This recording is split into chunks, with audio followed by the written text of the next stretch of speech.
요즘 아파트를 건설하면 기본이 29층입니다.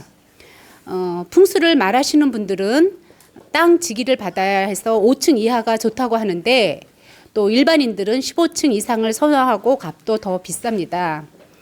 어떤 선택이 현명할까요? 또 땅의 지기를 받는 것이 우선인지 조망권이 좋은 자기 만족이 우선인지도 알고 싶습니다. 아파트에 대해서 그 주차장에 대해서 이렇게 풍수 강의를 한 적이 있는데 오늘 이제 또 이런 새로운 질문을 하셨기 때문에 제가 이에 대해서 좀 자세하게 답변을 해드리겠습니다. 이 아파트 풍수 강의는 굉장히 중요한 강의입니다. 왜 그러냐면 현 시대에서 많은 분들이 아파트 문화 생활을 하고 있고 또 주거 환경이 대체적으로 아파트 위주로 많이 흘러가고 있기 때문에 이 아파트 풍수 강의는 매우 중요합니다. 그렇기 때문에 제가 이걸 아주 자세하게 좀 설명을 해드릴 테니까 집중하고 잘 들어주시고 또 많은 분들한테 이 풍수의 원리를 좀 설명해 주시면 좋을 것 같습니다. 자, 아파트를 짓게 되면은 요즘은 아까 질문하신 대로 29층 이상, 뭐 30층, 35층, 심지어 뭐 50층까지도 짓는다고 들었습니다. 타워 팰리스가 보통 몇 층이죠? 3, 40층 되죠? 그죠? 그런데 이제 우리가 꼭 알아둬야 될 것은 제가 하나하나 좀 정리가 되게끔 답변을 드리겠습니다. 자, 아까 질문 중에서 지기가 중요하냐, 조망권이 중요하냐고 물었습니다. 근데 지기도 중요하고 조망권도 중요한데 이것은 아파트가 어떻게 지어졌느냐에 따라서 지기를 받을 수도 있고 못 받을 수도 있고 환경이 달라집니다. 그렇기 때문에 무조건 5층 이하면 지기를 받고 5층 이상이면 지기를 못 받는다. 이런 개념으로 생각하시면 착각입니다. 그래서 제가 이것을 좀 분별력 있게 말씀드리면 자, 우리가 아파트가 10층이 있고 15층짜리도 있고 30층짜리도 있습니다. 근데 이제 10층 이하로 아파트가 지어졌을 때는 지기가 보통 지상으로 9층, 10층까지 지기가 올라옵니다. 이제 10층으로 지었을 때 거의 10층까지 지기가 올라온다고 보시면 되죠. 근데 그 중에 가장 강력하게 지기가 올라오는 층수는 5층까지라고 보시면 돼요. 그리고 5층 이상부터는 지기가 약해집니다. 그러나 약 10층까지 지기가 올라온다. 5층까지는 강력한 지기를 받을 수 있고요. 그런데 여기서 중요한 것은 10층 정도면 1층, 2층까지는 그 빌딩풍 작용을 일으킵니다. 그러니까 국지풍, 빌딩풍.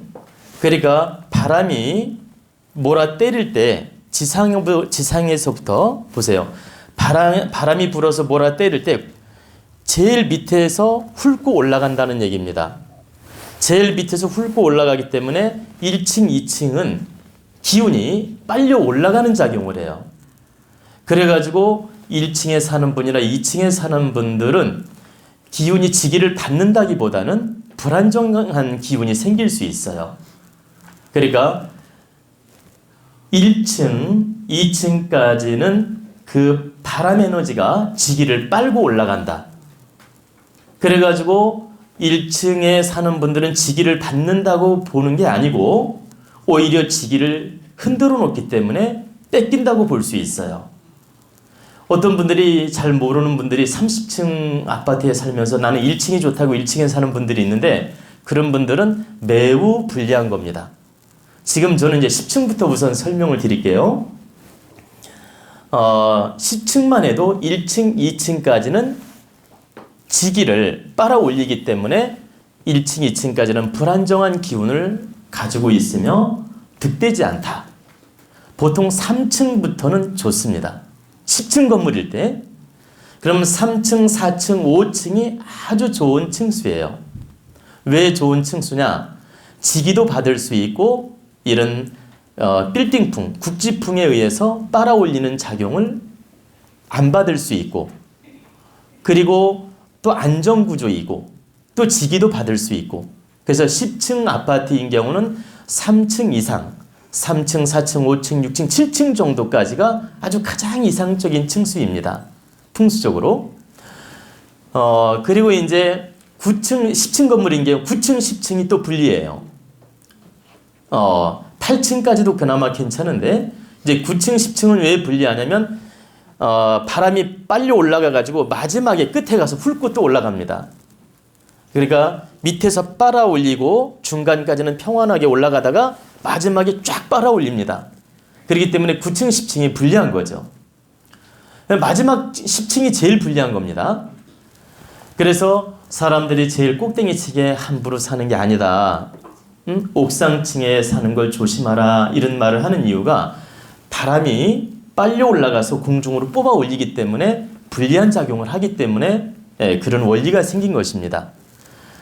그러면 10층일 때 1층, 2층이 불리하고 9층, 10층이 불리하다고 했어요. 그리고 그 중간은 안정구조고 좋고, 그럼 이제 15층하고 30층이 있을 거 아닙니까? 그때마다 또 달라지는 겁니다. 그러면 이제 우리가 15층을 또 한번 설명할게요. 15층인 경우에는 약 3층까지 바람 에너지가 빨아올리는 작용을 합니다. 그리고 이제 4층, 5층부터는 좀 안정구조로 가는 거죠. 그리고 10층까지가 아주 좋은, 한마디로 기운이 좋은, 땅 기운도 받으면서 풍수 에너지도 좋은 작용을 하고, 그 다음에 13층까지는 좋은데 14, 15층은 또 불리한 거죠.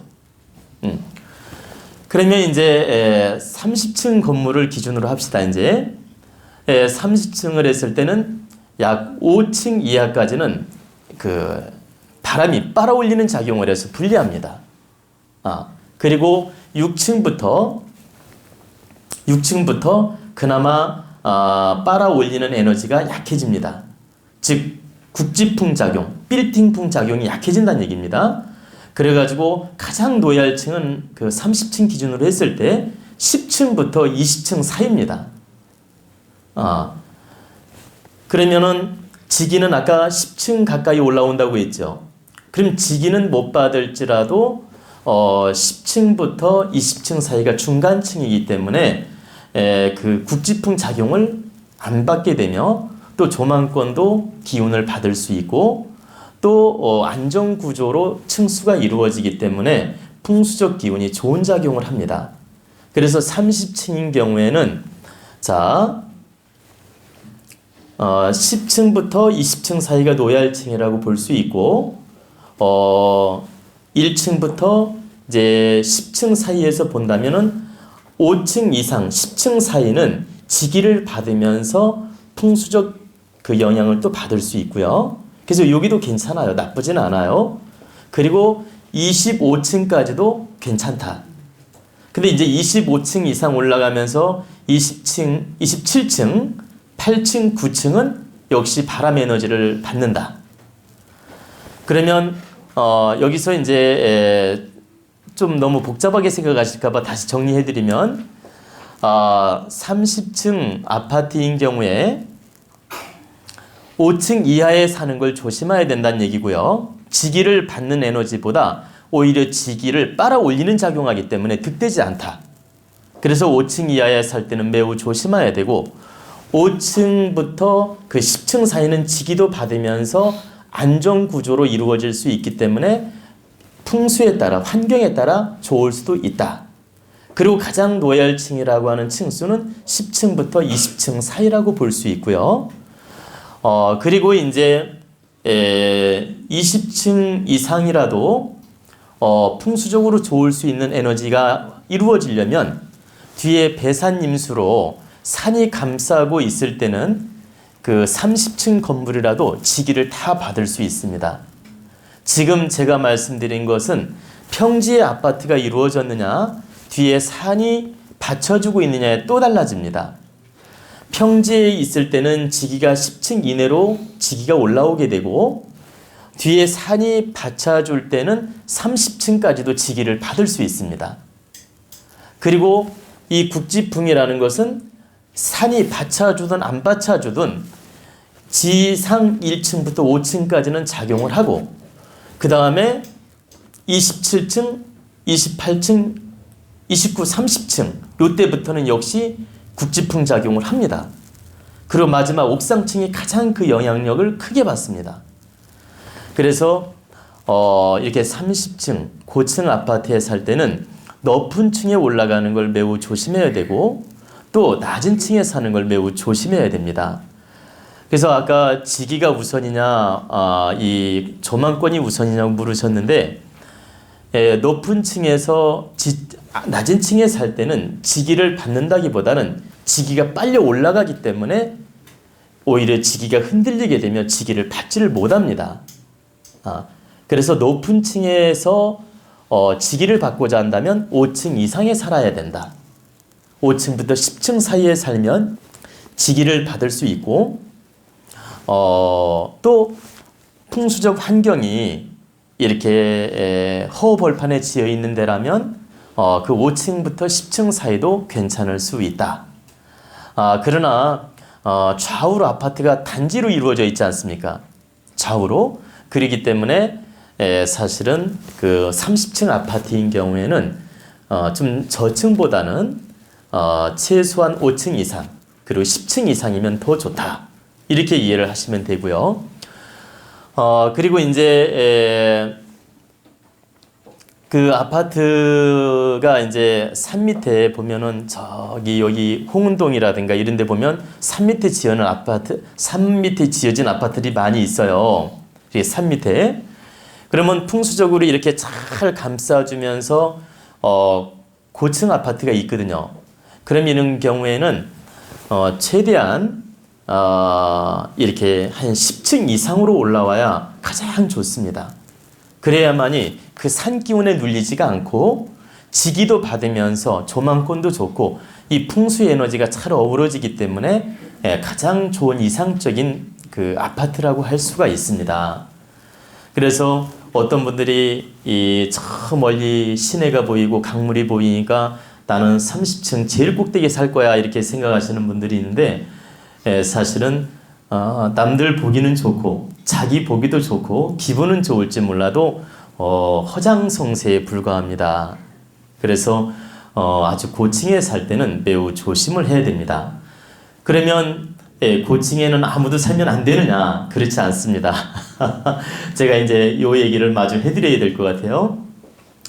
이렇게 옥상층이라든가 높은 층에 사는 분들은 정신세계를 공부하는 분들, 그리고 수도하는 분들이나 그리고 영적인 기운이 강한 분들, 그리고 소위 말하면 이 학문을 하는 분, 예술가, 이런 정신적 일을 하는 분들은 좀 높은 층에 살더라도 그 기운을 다 감당을 합니다.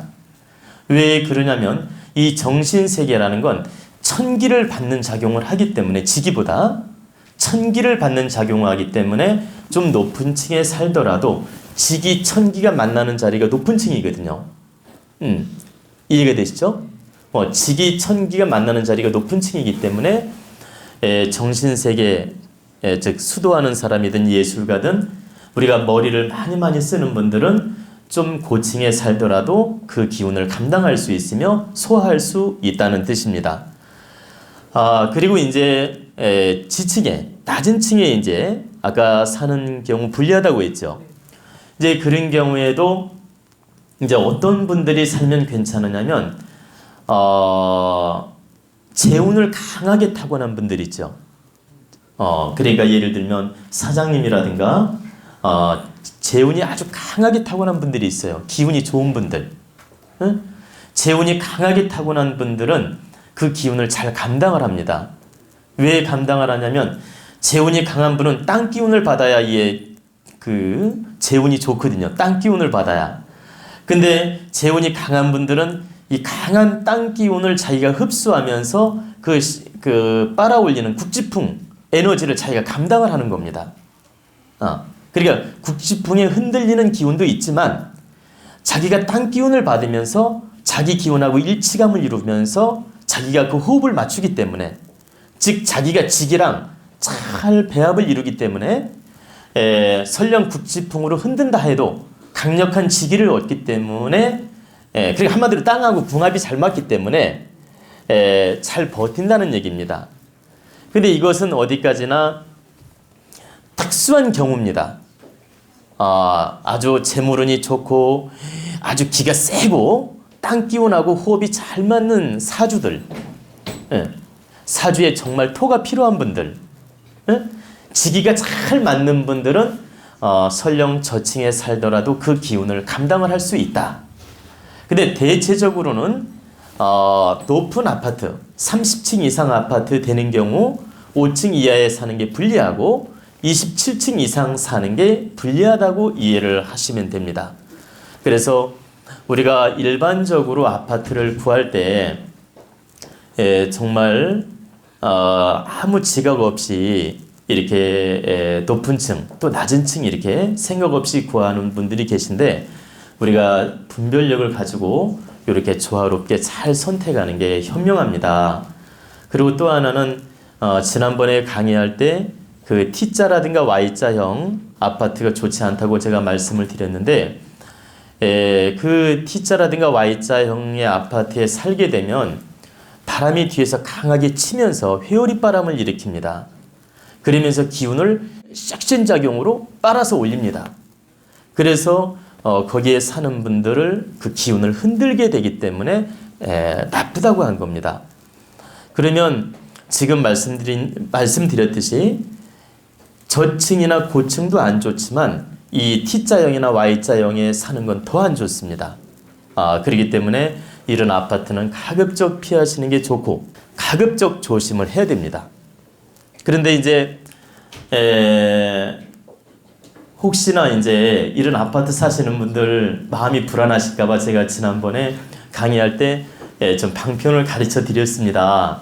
그래서 그 방편을 꼭 잘 지키셔야 됩니다. 이 방편을 잘 지키시면 그 기운을, 그 탁한 기운을 해소할 수 있고 극복해 나갈 수가 있는데, 그 방편을 무시하고 안 지켰을 때는 실제 나쁜 작용을 합니다. 근데 제가 이제 여기 시청자들이나 유튜브 보시는 분들이나 우리 여기 법회 회원님들 혹시라도 그런 집에 사시는 분이 있으면 마음이 부담스러우실까봐 그냥 안 좋다 이렇게만 말씀하시니까 듣는 분들이 좀 감각이 없으신 것 같아요. 그래서 제가 몇 가지만 예를 들어드리겠습니다. 이 풍수적인 것은 바로 나타나는 게 아닙니다. 예를 들어 풍수적으로 안 좋은 집에 산다고 해서 바로 1년 이내에 금방 불행이 오거나 금방 나타나는 게 아닙니다.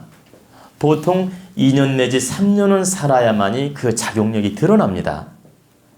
그래서 내가 안 좋은 아파트라든가 풍수적으로 안 맞는 아파트에 살 때는 3년 이내에는 옮길 수 있는 마음을 갖는 게 좋습니다. 보통 2년, 3년 지나야만이 그 에너지가 축적이 돼서 나타납니다. 바로 나타나는 게 아니고. 그리고 그러면 나타날 때 어떻게 나타나느냐? 사람마다 달라요. 어떤 분은 사업이 좀 안 풀리는 쪽으로 나타나는 분이 있고, 어떤 분은 건강이 안 좋은 쪽으로 나타나는 분이 있고, 어떤 분은 관제 구설이 갑자기 막 생기는 경우도 있고, 또 어떤 분은 시름시름 이유 없이 막 몸이 아프면서 이렇게 가족이 기운이 침체되는 경우도 있고, 그리고 심한 경우에는 교통사고라든가 나쁜 사고를 당하는 경우도 있고요. 이런 일들이 벌어질 수 있기 때문에 우리는 풍수를 무시할 수 없으며 조심을 해야 된다는 뜻입니다. 그러면 제가 이제 왜 이 얘기를 좀 구체적으로 길게 말씀드렸냐면, 이 풍수적인 거라는 것은 보십시오. 탁한 에너지가 1%씩 쌓이는 겁니다. 1%씩 쌓여가지고 100이란 에너지가 딱 쌓이면 그때 나타나는 겁니다. 그럼 이게 50까지도 안 나타나고 70까지도 안 나타나다가 딱 100이라는 그 에너지가 딱 차게 되면 그때 빵 터지게 됩니다. 근데 이 100이라는 에너지가 어떤 분은 한 2년에 나타나는 분도 있고 3년 만에 나타나는 분도 있고 5년 만에 나타나는 분도 있다. 그건 왜 그러냐면 자기 기운이 맑고 잘 다스리는 분이 있을 수 있고 자기 기운을 못 다스리는 분도 있기 때문에 사람마다 이 기운은 다르게 나타나는 겁니다. 그래서 T자형이든 Y자형이든 뭐 1층에 살든 고층에 살든 이 사람마다 나타나는 현상은 다를 수 있다는 거죠. 그래서 우리는 나는 1년 동안 살았는데 아무 문제 없네? 저 쓸데없는 소리 아니야? 이렇게 무시하지 마시고 이 풍수 에너지는 반드시 나타납니다. 단 시간 차이가 있을 뿐이죠. 그렇기 때문에 우리가 이런 집에 살 경우에는 특별히 조심도 해야 되며 또 가급적 좋은 풍수를 택해서 사는 게 좋다 이런 뜻입니다. 이해가 되시죠? 네.